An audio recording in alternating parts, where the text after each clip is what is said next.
Good afternoon, and welcome to AIADA's AutoTalk. I'm your host, Rachel Soleimani. Before I introduce today's speaker, a few quick reminders.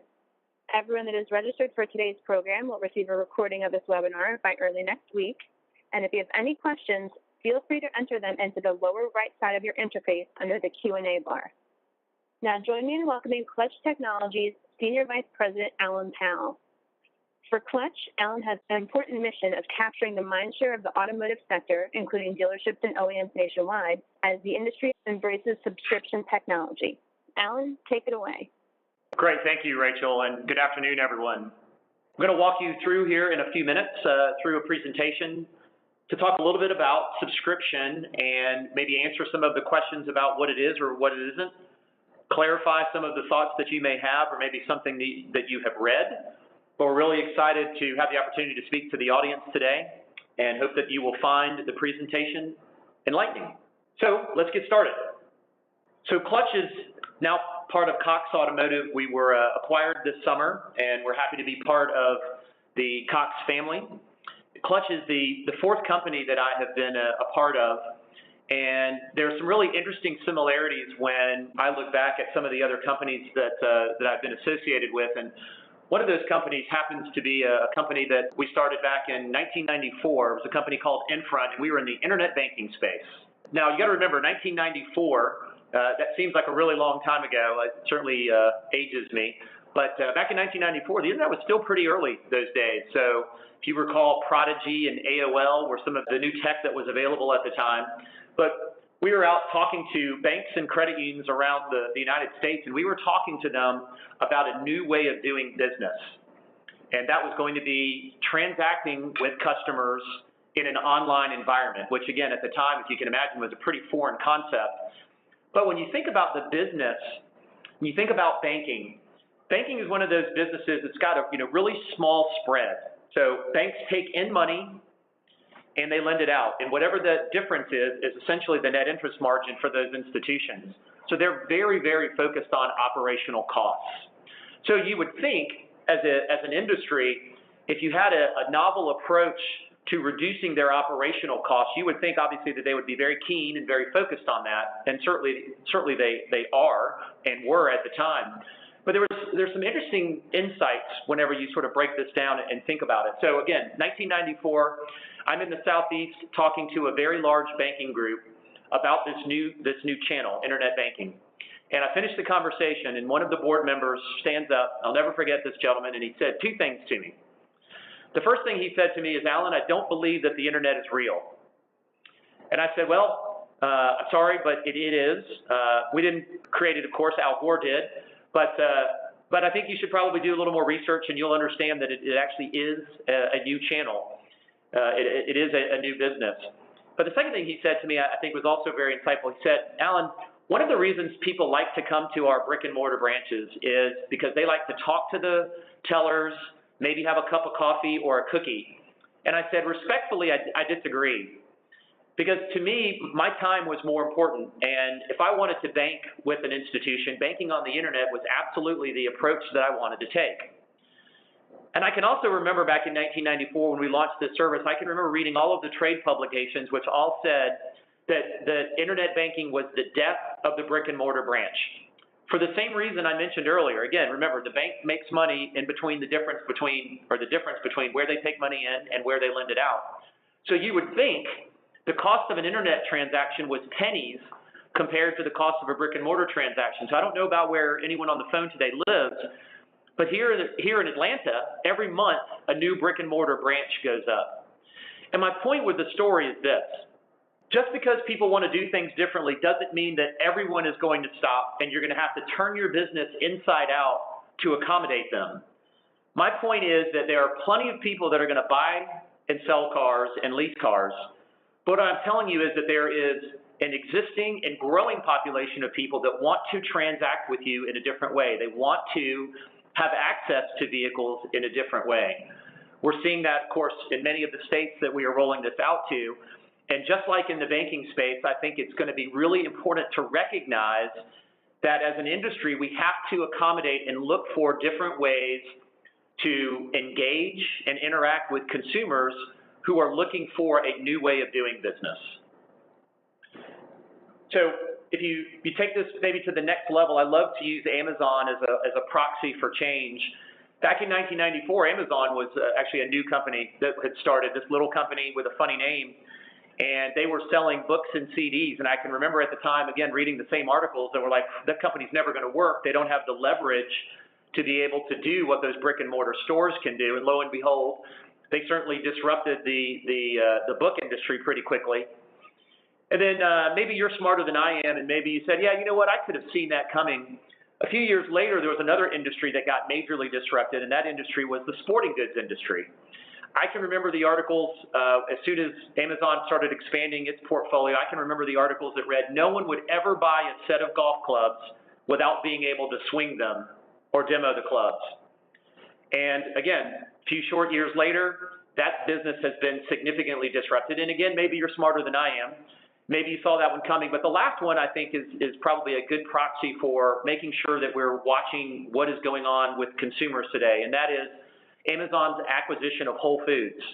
Now, I don't know if you saw that one coming, but I certainly didn't. It's been a little bit over a year, just about a year now. The day that that acquisition was announced, Kroger lost $9 billion in market cap, which equates to essentially 25% of its stock. If you add in Publix and Costco, the three combined, or the three together, lost $19 billion. So my point with all of these stories is we don't want to have those same moments. We need to look and see what is going on in the industry, what's going on in the macro economy, and we need to accommodate for the changes that we see in the space. So I would assume many of you have read or been exposed to some of the new entrants into the business, so people like Carvana and Fare and certainly Uber and Lyft that are competing for our customers' business in different ways. Now, they're solving different needs, of course, but they're certainly offering a different value proposition. And these are people that are competing today and will certainly compete into the future. If you add on top of that, we have electrification and autonomy that is talked about on a fairly regular basis, and we all may have different ideas of when we think those things are going to scale. But the point is that they are coming, and we need to be prepared, and we need to have our business ready for them. And then the last thing I would say is, certainly we have heard from many of our partners, and that is that margins continue to be compressed. So as we were researching the idea of Clutch and this idea of offering access to vehicles in a different way, what we were looking at is this macro economy, and we were looking at all of these changes, and certainly one of the things that we recognize is the one thing that is very constant across all of these changes, whether it's internet banking or in this case, vehicle subscription services, is that the customers really remain the same. And what I mean by that is, in the macro economy, customers are being bombarded on a daily basis. There are different technologies, there are different value propositions, there are different products and services. And it is extremely difficult to change consumer behavior. And in all of the companies that we have started, we always started with the idea of what is going on with the consumer and how might that be affecting or impacting the industry that we are in.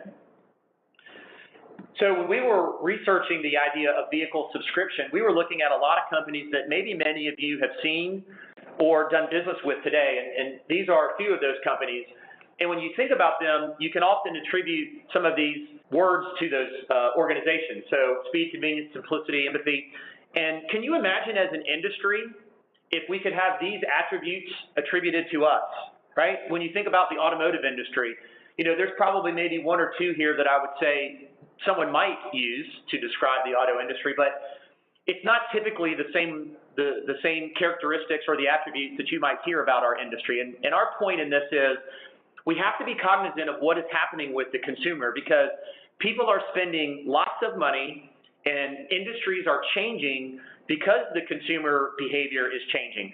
Not because Clutch says so or Cox says so, but because all of these other industries and all of these other companies are offering things to those consumers, offering different ways of doing business, and consumers looking at these industries and looking at these companies are then taking that model and looking at their lives and saying, well, gosh, if I could do it here, why can't I do it somewhere else? So I'll use Amazon as another example. I don't know, this is certainly a rhetorical question for you on the phone, But I, as a consumer of Amazon, I have zero expectations that the cost of any of the products on Amazon are the cheapest. I have zero expectations of that. Now, if they happen to be, that's great. But the fact that I can have it delivered on my doorstep the next day, or even better, that Amazon remembers what I order and when, and they can auto-order or auto-renew those products for me whenever I need them, is a huge value for me. So they are taking, in the past, what has been things that are very difficult. I have to go to a grocery store or go somewhere, and they've taken that experience and they've turned it around and created value that I'm willing to pay for. And I think as you go through any of these other companies, I think you could probably say the same for them.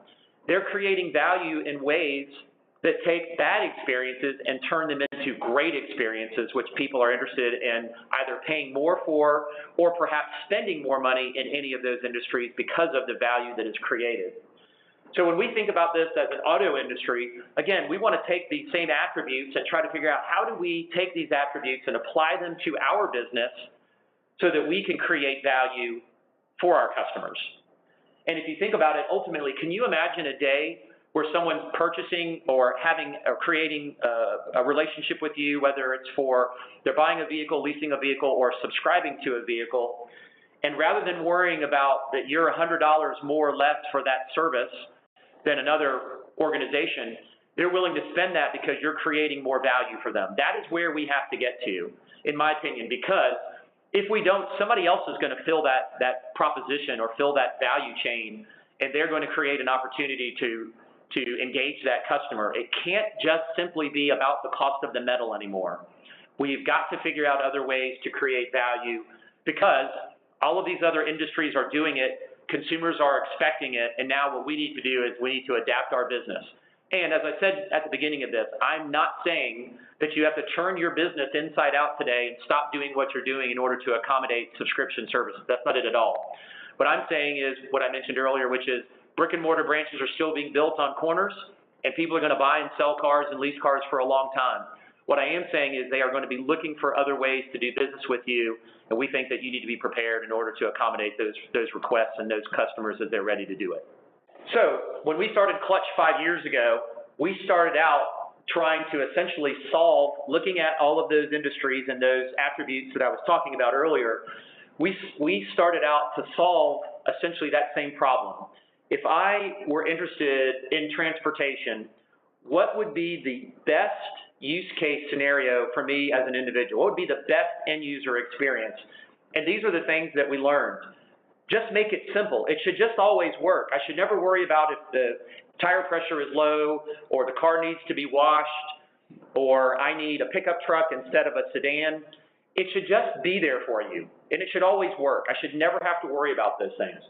It should be really simple. Again, Amazon, great example. Make it simple, and you can create value through that simplicity. Something else Amazon, I think, and these other companies do really well is they remember. They listen to you, right? The idea that someone actually in a conversation hears what I say, records it in a way that it can be reused to my advantage is a home run. And it's amazing, simple things that you can do that elevate the relationship between you and a customer.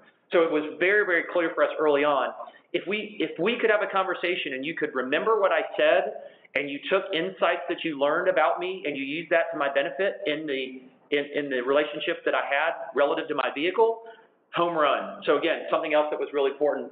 And then finally, if you could essentially take my car keys away and say, listen, Alan, I want to solve your transportation needs, whether that's you're just out of college and you're in your first job and in your first vehicle, or now you're married, or now you have kids, or now you're traveling, or now you have more kids, or now you have less kids, or now you have a better job and can spend more, or maybe you can't spend quite as much.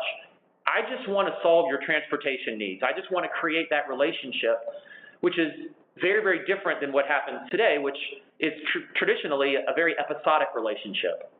I sell Alan a car or I lease him a car and I really hope he comes back for service, and I really hope at the end of the lease I get another opportunity to do business with him, or maybe in five or 6 years I get a chance to sell him a new car. But that's an I hope strategy, and what we think about when we think about subscription is if you engage a customer, not only will you see them and learn more about them, but you're also going to communicate with them more often and have the right to persist a conversation with them. Again, creating value that they're willing to pay for. So as we did all of our research and we understood what we thought the best use case scenario was, we tagged that idea as subscription services. Make it simple. It should just work all the time. You guys should be listening to me, and I should have the right vehicle for the right experience. And that's what we set out to do, and that's what we did 5 years ago when we launched the service here in Atlanta. We wanted to do two things when we launched it. Number one, we wanted to prove that the technology worked. And the second thing we wanted to do is we wanted to learn about the relationship with the customers and operating the business so that we could in turn tell all of our dealer partners how to do the same and how to be successful with it. So this was the ultimate experience for a consumer, and that's what we set out to do. Now, I laugh a lot when I read in some of the trade publications when they talk about subscription and they talk about that it's a clever app. And certainly the app is an important part of subscription services, but I would tell you that with $10,000 and 4 college students, I could build a really clever app. When we talk about subscription, subscription is much more than that. It's actually a technology platform. We've got almost $25 million in the platform. We've invested a tremendous amount of money, people resources, patents, proprietary algorithms. This is much more than just a simple, I'm going to check a car in and check a car out. There's artificial intelligence and all sorts of fancy technology words, natural language processing. There's all sorts of technology that goes into this because, again, this is much more than just the experience of me checking a car in and checking a car out. So certainly, is there an app that I interface with as a dealer with the consumer? There absolutely is. Well, how do I run the business, Alan? Well, interestingly enough, we have an entire operations technology that's part of the platform that tells our dealers how to operationalize subscription in whatever version or form of subscription that they have. And we do so in a way that makes it very, very efficient and essentially takes any of the disruption out of your daily basis, meaning selling cars and leasing cars as you're doing today, but it allows you to efficiently operationalize the business. And then ultimately, and of course, the last part of this is operating the business, understanding where the cars are and where you are in the life of the car and how many miles it has, and essentially the fleet side of, is it time to take a car in or to take a car out to optimize the value of that asset? That is all part of this program. So it is certainly much more than just a clever app. There's a tremendous amount of technology built into this because, again, ultimately, we wanted to build a platform that would allow our dealer partners to grow with us over time based on the goals and objectives that they had in their particular markets with their brands and their customers. When we actually started to run the business, in addition to understanding what the technology needed to be and how it needed to work operationally, one of the things that we learned really, really quickly goes back to this idea of listening and remembering. What we realized that we had built was an incredibly engaging platform for consumers. And I talked a little bit earlier about this idea of today in the automotive industry, we have a very episodic relationship. Again, I sell you a car, I lease you a car, and I hope you come back. In subscription, we are highly engaged. In many cases, we're talking to a customer multiple times a month. And as you can see here, this is an example of some of my data, my personal data. Not only do we know things about me, so as an example, the software has learned and built a profile for me, so the software knows my birthday and my wife's birthday, my wife's name, my daughter's birthday and her name, where she goes to school, what spring break we're on, what type of vehicle technology I like and don't like, colors that I like and don't like, the radio stations that I listen to. All of these things are things that the software has learned about me as a consumer and has built into my profile so that it can be acted upon, or there can be some sort of actionable event.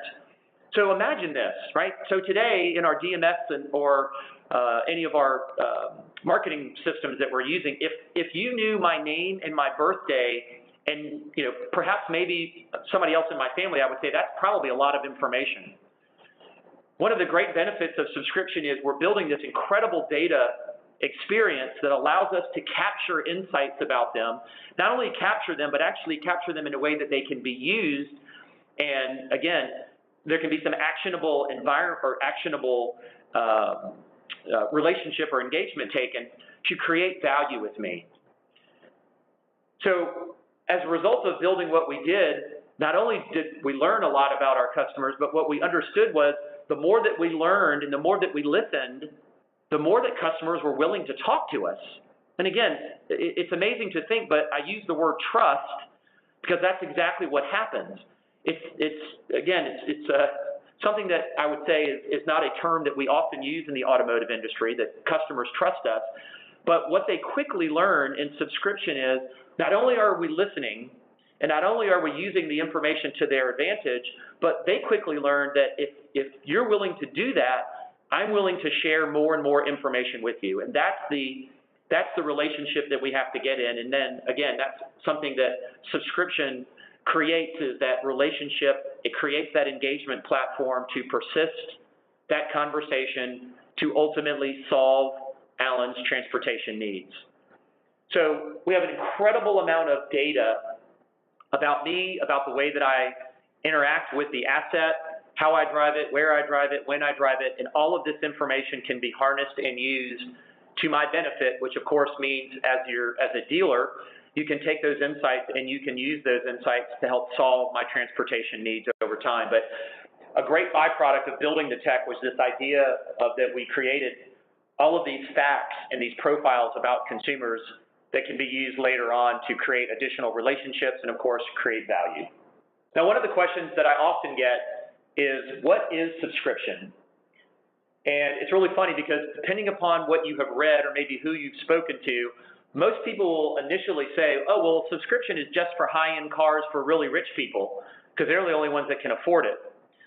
And it's interesting because it is true that every new technology and service that is rolled out, most of the time the board of directors doesn't sit around and say, well, gosh, how can we drive all of the margin out of this business in order to get to the mass market? That's usually not the approach. What usually happens at the launch of any new product or service is the opportunity cost. Where can I go? What price point can I start at? And then what happens over time as more people start to understand it, start to learn more about it, then all of these different derivatives of the service gets created, the price points change, and it gets to the mass market. And that's exactly where we are today. So certainly some of the higher end brands, luxury brands, rolled it out to begin with, but what you're about to see and hear more of are the domestics and the imports are going to be rolling out these same types of services. You're going to hear and read about subscription services for off-lease vehicles. You're going to hear about it being used with cars that are coming out of courtesy programs or loaner programs. You're going to hear and read more about it being used for used vehicles. You're going to hear and read more about single vehicle subscription and fractional vehicle subscriptions and all of these other types of subscriptions. And ultimately, back to what I said earlier, subscription and what you should be really focused on is creating a recurring relationship, because if you can create a recurring relationship with a consumer, you can create value, and from that, you can generate additional revenue. It's all about share of wallet. Create a relationship with Alan, and I can upsell or cross-sell additional products and services because I've earned the right to have a conversation with him because I listen to him and I remember things about him. And with that insight, I can offer additional services, products, whatever the case may be. So ultimately, subscription is, in my opinion, subscription is an asset or asset class with business rules and a price point. So can it be all of the things that you read here? Absolutely it can be. Is subscription a service that could be used for someone that buys a car from me? Absolutely, and I'll talk about what that is in just a second. Could I sell a subscription to someone that leases a car? Absolutely you can, because there are other types of subscription services available. But ultimately, subscription is a very customizable service that can be rolled out across any rooftop, across any type of asset, to virtually any type of end user. So when we think about subscription services, this is really the vision slide that we talk to, which is subscription services, or the services being offered, are any one of these many types of products. Service pickup and delivery could be a subscription service. An extended test drive can be a subscription service. Can you imagine the novelty of people paying to test drive a car? They do that all the time, not only here in Atlanta, but for our business partners. Subscription services can be on-demand rental services. We're not trying to compete against Avis or Hertz. It's more of a loyalty program. So Alan, thank you for buying your Ford Explorer from me. Because you bought that vehicle from me, if you ever need a short-term or even a longer-term rental product, I have a service that I can offer to you as being a loyal member of my dealership. Fractional subscription. I think this is probably one of the easiest ones, and when everyone asks me how in the world are we going to sell all of these electric vehicles coming from the factories, the answer is fractional subscription. So can you imagine, most people have range anxiety when they consider an electric vehicle. So wouldn't it be great at the F&I desk if, while I'm sitting there contemplating that car and whether or not the 4 or 5 trips that I have a year is going to work for that range, wouldn't it be great if the salesperson said, hey, Alan, you know what? Don't worry about the range anxiety. When you buy this electric car from me, for an additional $50 a month, I'm going to sell you a fraction of an ownership to a vehicle 14 days out of the year. It happens to be a combustion engine vehicle. So you let me know when you need that vehicle, and I will flip you out of your electric car into that combustion engine vehicle. Now, you've just solved a problem for me. You just generated an additional $50 of revenue from me, and the asset is actually going to be sitting in your loaner pool. Single VIN subscription I mentioned a moment ago is really subscription services for used vehicles. So think about it almost as an off-lease subscription. So these are cars that are probably 3 years or older. Single model subscription is a subscription service for vehicles that in most cases come out of your loaner pool. We've heard from a lot of our dealer partners that their assets were underwater when they came out of the loaner pool. So instead of selling that car at a loss, what do? You put that car into a subscription service, you run it for a few months, and then you exit out of that asset when it's optimal for you to do that based on your market and the profit you're looking for in that asset. So this is a high-level overview, and I don't have to get into all of the technology, but ultimately in the future what you will see is the subscription platform is going to be the technology that you're going to use regardless of, and forget all the traditional walls between the vehicles that you've had. This is a loaner car, or this is a CPO car, or this is a used vehicle, or this is a rental vehicle. Ultimately, what we, and what in the subscription business you will be able to do is you will be able to say, these are the assets that I have available. These are the assets that I want to monetize. I'm going to create a value proposition to a consumer, which will all be managed through the technology end-to-end, from the screening process to the onboarding process, all through the data acquisition and the management of the asset and the relationship with the consumer, all the way through to the asset being disposed, whether that's retail or into the wholesale marketplace. But ultimately, this is where we see the business going, and the technology is, of course, a significant part of that. So, thank you for being a captive audience today. I know there's only a few minutes left, and I'll be happy to perhaps take a few questions from the audience. I think there's a few here that we could speak to. The first question is, does Clutch provide a website and app for the dealers to offer subscription services? The answer is yes. As part of that end-to-end solution, there is an app that is in the App Store, whether it's iOS or Android. There's also a website that would be created for that dealer partner, and all of the technology that would be needed in order to deliver a full-scale subscription product, regardless of the type of product that they might be interested in purchasing. Thanks for that question. Another question that we have here, how many people does it take to run a subscription service? Which is a question that we get often. It's a good question. When you think about subscription services, as I showed a minute ago, there's lots of different types of subscription services. We purposely built the software to make it very, very efficient for our dealer partners to operationalize this. In most cases, you can run subscription services with 1 or maybe even 2 people, depending upon the model of subscription that you're offering. It is very, very little impact to your business. And of course, we built it that way, obviously, to try to generate as much profit as possible in offering the subscription services. But the simple answer is it's very, very easy from an employee perspective. We built the technology, and it will help assist in that process. I think I'm just coming up on the end of time here, so I think I will pause. Rachel, It's 2:30, so I want to be sensitive to everybody's time. I want to thank everybody for listening today. I hope you learned something, and if there's anything that we can do to help you, we would certainly appreciate the opportunity to speak in the future. And Alan, we want to thank you. I know you have a really busy schedule, so we appreciate you speaking with us. To everyone on the line, we have a robust spring Auto Talk series to continue. Next month, we have Kendall Billman of Auto Alert. He talks service drive sales and smart technology and how they can help you predict and even drive customer behavior.